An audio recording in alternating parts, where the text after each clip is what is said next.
Amar Baino.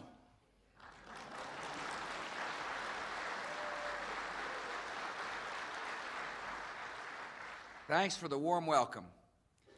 And Mr. President, thank you for your hospitality. I thank you, the Prime Minister, and the government for such gracious hospitality.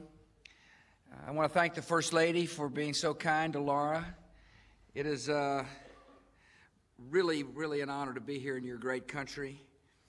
And we bring with us the good wishes of the American people. I'm here on an important international mission. Secretary Rumsfeld asked me to check on his horse. I feel very much at home here in your country. This is a beautiful land with huge skies and vast horizons, kind of like Texas. I thank you for the invitation to... I thank you for the invitation. I'm honored to be the first sitting American president to visit Mongolia, and America is proud to call you the third neighbor.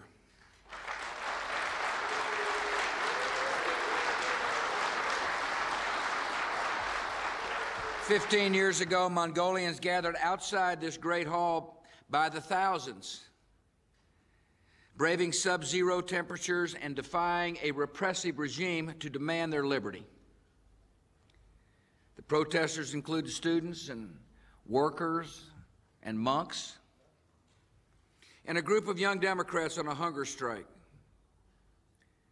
By the force of their convictions, they drove the communist leadership from power. Within months, free elections were held, and a free Mongolia was born. And today, one of the young hunger strikers who stood vigil outside the building now serves as the Prime Minister of your great nation.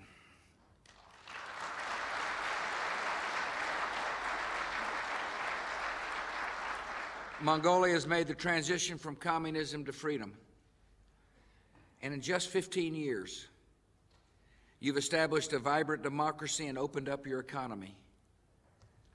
You're an example of success for this region and for the world. I know the transition to liberty has not always been easy, and Americans admire your patience and your determination. By your daily efforts, you're building a better life for your children and your grandchildren. And I've come to tell you, as you build a free society in the heart of Central Asia, the American people stand with you.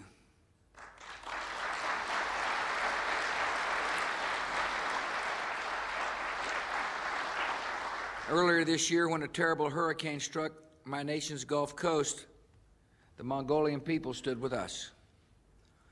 Even before the floodwaters had fully receded, your government pledged aid, and a group of business leaders in Mongolia raised additional money. These funds are helping to rebuild shattered lives in my country. In a time of tragedy for America, Mongolia showed her compassionate heart, and my country thanks you for your support and friendship.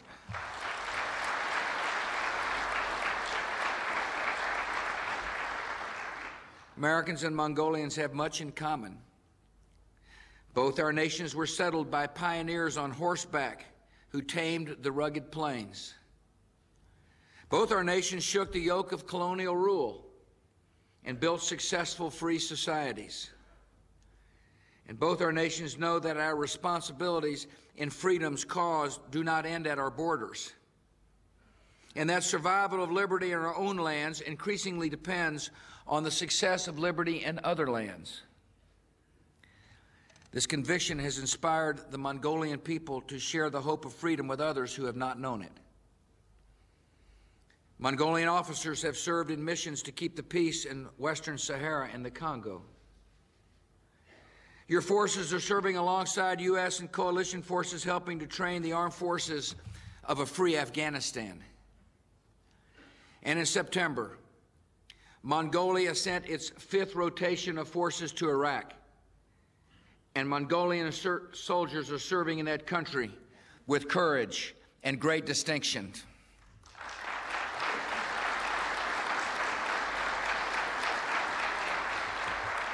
Two Mongolian soldiers named Sergeants Azara and Sambu Yondan are here with us today.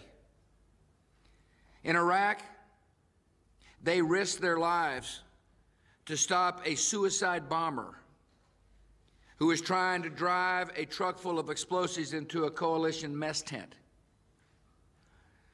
As the truck hurtled towards them, they opened fire, killing the terrorists and saving countless lives. As Commander-in-Chief of the United States Armed Forces, I thank these brave Mongolian soldiers and all who have served on the front lines of the war on terror.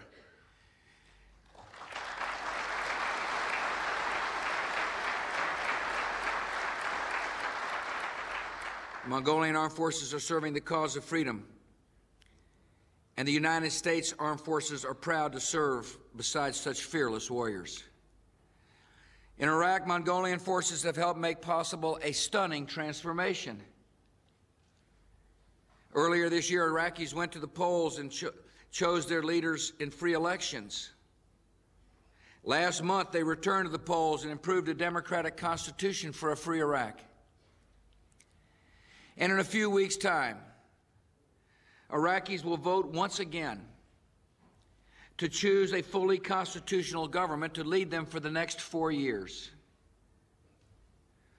With their ballots, the Iraqi people are sending a clear message. There will be no return to the days of tyranny and terror. The future of Iraq belongs to freedom.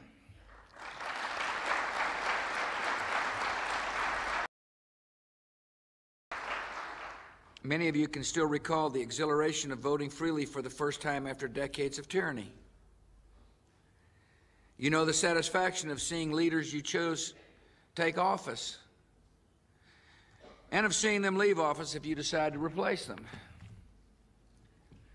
You know the feeling of living under a constitution that guarantees personal liberties, like free speech, free assembly, and equality before the law. And now, because of the courage of Mongolian and coalition forces, the people of Iraq know this feeling as well. In Iraq, the advance of freedom is opposed by determined adversaries, the followers of a murderous ideology who exploit the religion of Islam to serve a violent political vision. They kill the innocent in pursuit of a totalitarian empire that denies all political and religious freedom. Like the ideology of communism, the ideology of Islamic radicalism is led by a self-appointed vanguard that presumes to speak for the masses. Like the ideology of communism, Islamic radicalism teaches the innocent can be murdered to serve their brutal aims. Like the ideology of communism, Islamic radicalism is dismissive of free peoples, claiming that men and women who live in liberty are weak and decadent. And like the ideology of communism, the ideology of Islamic radicalism is destined to fall because the will to power is no match for the universal desire to live in liberty.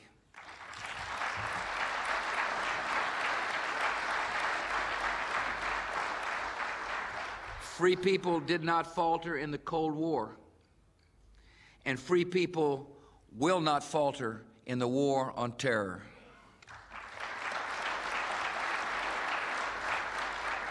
We see the determination to live in freedom in the courage of Iraqi and Afghan citizens who defied the terrorists to cast their ballots. We see it in the bravery of ordinary Lebanese who waved cedar flags and drove an occupying power from their borders. And we've seen it in the daily courage of the Mongolian people, who claimed their freedom 15 years ago and are now standing with others across the world to help them do the same. As you help others secure the blessings of liberty, you continue the work of building a free society here at home. And as you travel this path, the United States walks with you.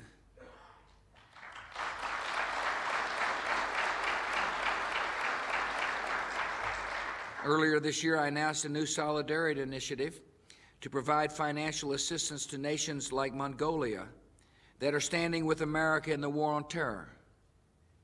Mongolia will receive $11 million under this initiative, critical funds, to help you improve your military forces so we can continue working together for the cause of peace and freedom. Mongolia has undertaken political and economic reforms. You have now held numerous free elections and 2 peaceful transitions of power from one party to another, which is a sign of a successful democracy. This year, Mongolia ratified the United Nations Convention Against Corruption. And I urge your Parliament to pass the anti-corruption legislation needed to implement that treaty. After decades of centralization, you privatized more than 80% of Mongolia's state enterprises, and the Mongolian economy grew at a rate of more than 10% last year.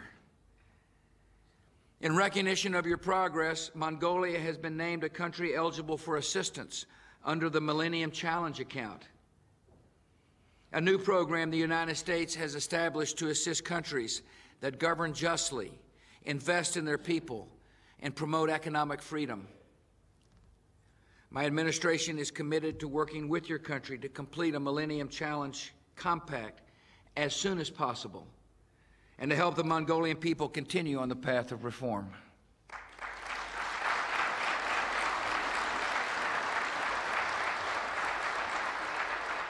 Next year, your country will celebrate the 800th anniversary of the founding of Mongolia. There's a legend of a Mongolian woman who gave each of her 5 sons an arrow. She told each to break the arrow in his hand, which they did. She then tied the 5 arrows together and told each to try and break the bundle. None could do it. And she told them, brothers who stand alone like single arrow shafts can be broken by anyone. But brothers who stand together like a bundle of arrows cannot be broken. Today, Mongolia and the United States are standing together as brothers in the cause of freedom.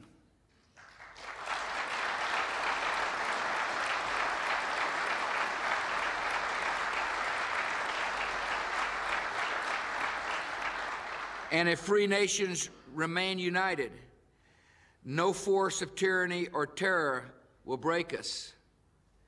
I've come here to thank you for your contributions to freedom's cause and to tell you that the American people appreciate your courage and value your friendship.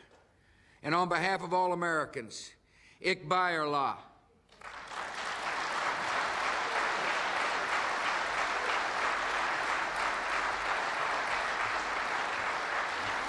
And may God bless your wonderful country. Thank you very much.